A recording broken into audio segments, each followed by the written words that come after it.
তাহলে এই ঠান্ডা আবহাওয়ায় গরম কিছু হয়ে যাক। এটা আবার বলা লাগবে নতুন করে?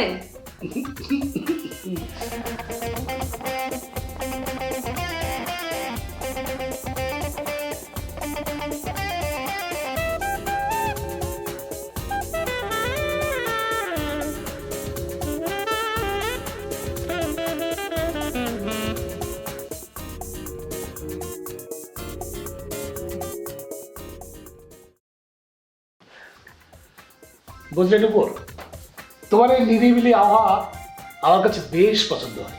নিরিবিলি হবে না কেন? আমার এই প্রতিবেশী দুলাভাইটা তো এমনটাই পছন্দ করে। তাই অবশ্যই। তাহলে এই ঠান্ডা আবহাওয়ায় গরম কিছু হয়ে যাক। এটা আবার বলা লাগবে নতুন করে?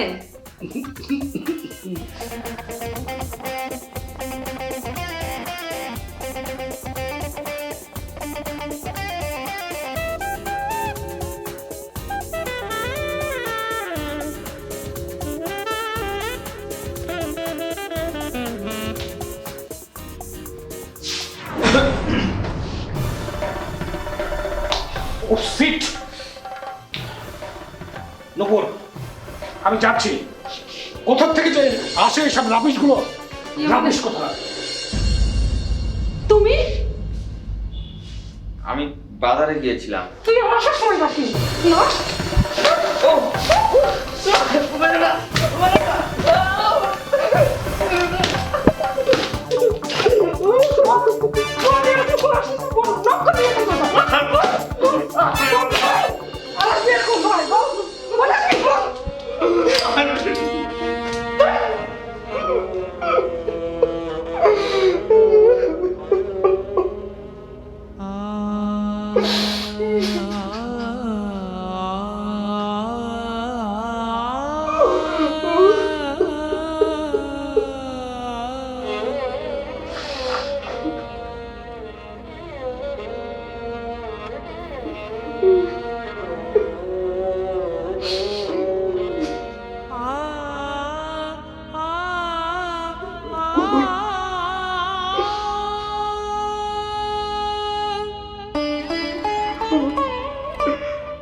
আমি তোমাকে বড্ড ভালোবাসি নূপুর।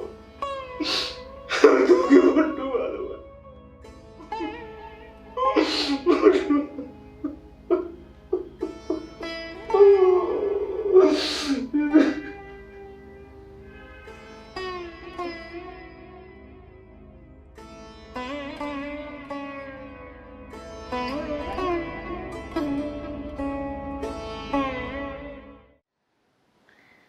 একটু ধৈর্য ধরো সোনা, সব দেখাবো।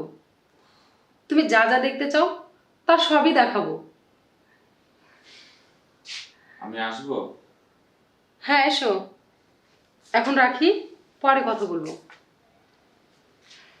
কি হয়েছে? না, তেমন কোনো সমস্যা না। গায়ে প্রচন্ড ব্যথা, একটু জ্বর জ্বর করছিল। আর ওই রুমে একা থাকতেও ভয় লাগছে। যদি তুমি অনুমতি দাও। আমি অনুমতি দিই আর তুমি আমার পাশে শও, তারপরে ঘুমের ঘরে আমাকে জড়িয়ে ধরো। জড়িয়ে ধরে যা যা করতে মন চাবে করবা, তাই তো? হ্যাঁ, করতে চাইলে করলাম। নূপুর, তুমি ভুলে যেও না যে তুমি আমার স্ত্রী। ইউ শাট আপ, অকর্মা কোথাকার। তোর কি করে ইচ্ছা হলো তুই স্বামী স্ত্রীর দোহাই দিয়ে আমার সাথে রাত কাটাবি? আর তোর এই নোংরা হাত দিয়ে আমার শরীরে ছোঁয়ালে আমি আমার শরীরকে পুড়িয়ে ফেলবো। শোন, তোর সাথে আমার বিয়েটা একটা অ্যাক্সিডেন্ট ছিল, আর এই অ্যাক্সিডেন্ট থেকে আমি বের হতে চাই। আর আমার সাথে রাত কাটানোর ইচ্ছা না করে আমাকে মুক্তি দেওয়ার কথা ভাব। নূপুর, তুমি যে পথে হাঁটছো সে পথ অনেক অন্ধকার। তুমি দেহ বিলিয়ে দেওয়ার মানুষ পাবে, কিন্তু ভালোবাসার মানুষ পাবে। এই রাতের বেলা তোর কাছ থেকে নীতি কথা শুনতে চাই না। আমার মাথা গরম হওয়ার আগে তুই এই ঘর থেকে বের হয়ে যা, না হলে গলা ধাক্কা দিয়ে বের করে দেবো। আমি জানি তোমার কাছ থেকে আমাকে অবশ্যই চলে যেতে হবে।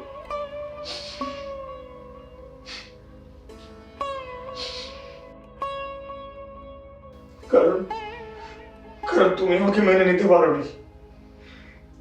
তুমি লেখাপড়া শিখে একটা বড় চাকরি পেয়েছো, কিন্তু আমি পড়াশোনা করে এখনো বেকার রয়েছি। কিন্তু একটা কথা মনে রেখো, প্রত্যেকটা মানুষের একটা ভালো সময় আসে, আর সে ভালো মানুষকে মানুষ চিনতে পারে না, চিনে তাকে যে সমাজে ভালো মানুষের মুখোশটা পড়ে থাকে। আমি তোমাকে একটা কথা বলে যাচ্ছি, আমার জন্য একদিন তোমাকে পস্তাতেই হবে, পস্তাতে হবে। যা যা, নখরা করার আর দরকার হবে না। উফ।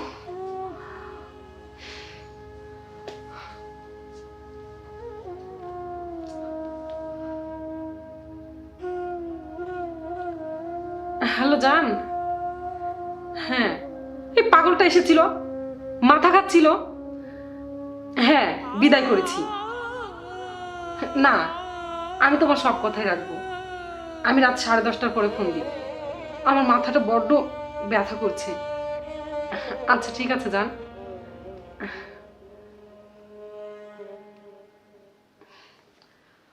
উফ।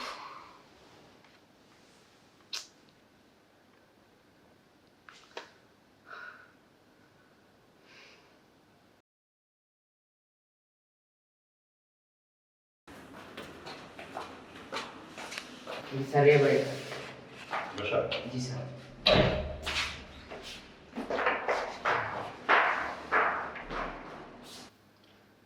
ম্যাডাম আমরা শেয়ারি থেকে আসছি, আপনার শরীর এখন কেমন? ভালো না ভাই। আচ্ছা ম্যাডাম একটু বলবেন, ওরা ডাকাতি করতে আসার পরে না আগে আপনার সাথে নির্যাতনটা করেছে? ডাকাতি করার পর আমার সাথে এই আচরণগুলো করে। আচ্ছা ঠিক আছে, ওরা কয়জন ছিল? 6 জন। আপা আপনি ছাড়া আপনার স্বামী বাসায়? আমি আমি বড় অপরাধ ওখানেই করেছি। একজন নিরপরাধ মানুষকে বাড়ি থেকে বের করে দিয়েছি, সে আমার স্বামী। আজকে আমার পৃথিবী অন্ধকার। আচ্ছা ঠিক আছে, আপনি একটু শান্ত হন, আমাদের স্যার আপনার সাথে কথা বলবে।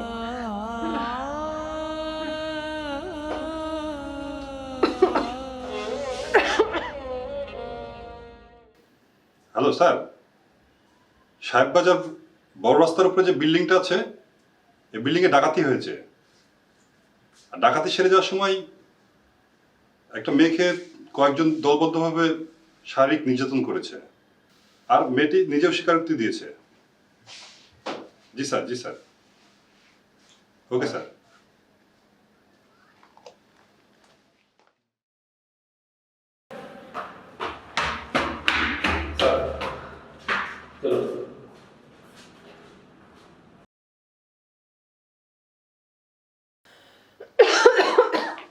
আসুন স্যার, আসুন স্যার।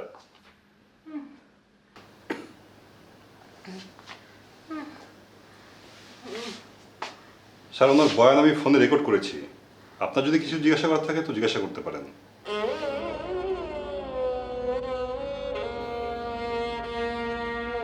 হাবিব, হাবিব তুমি আমাকে ক্ষমা করে দাও হাবিব। আমি অনেক অন্যায় করেছি তোমার প্রতি, তুমি আমাকে ক্ষমা করে দাও হাবিব। আমি আর বাঁচতে চাই না। আমার জন্য তোমাকে বাঁচতে হবে, আর তোমার এই সর্বনাশ যারা করেছে তাদের একটাকেও আমি ছাড়বো না। আমি কথা দিচ্ছি নুপুর, তাদের একটাকেও আমি ছাড়বো না। নাইম চলুন। হাবিব যেও না হাবিব, হাবিব দাঁড়াও। হাবিব, হাবিব তোর সাথে কথা আছে হাবিব। হাবিব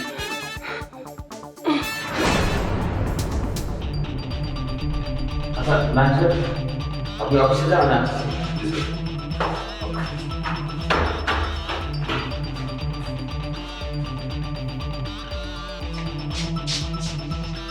নুপুর, নুপুর, নুপুর, নুপুর।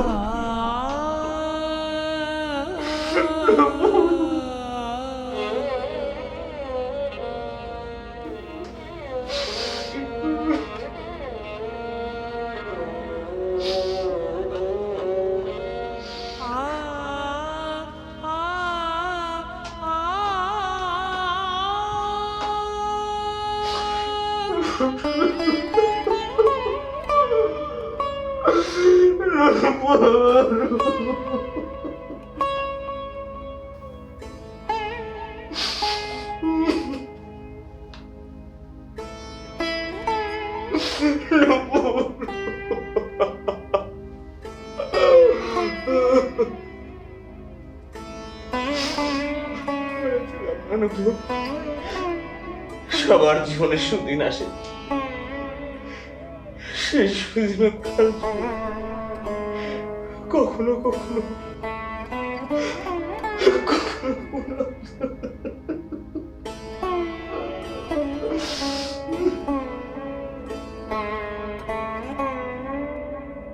নূপুর বাঁচতে চাইলেও বোধহয় পারত না।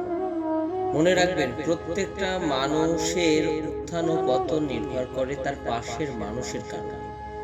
জীবনের সবচেয়ে বড় শিক্ষা কাছের মানুষকে চেনা। তাই তো কথাই বলে, স্বামী বড় ধন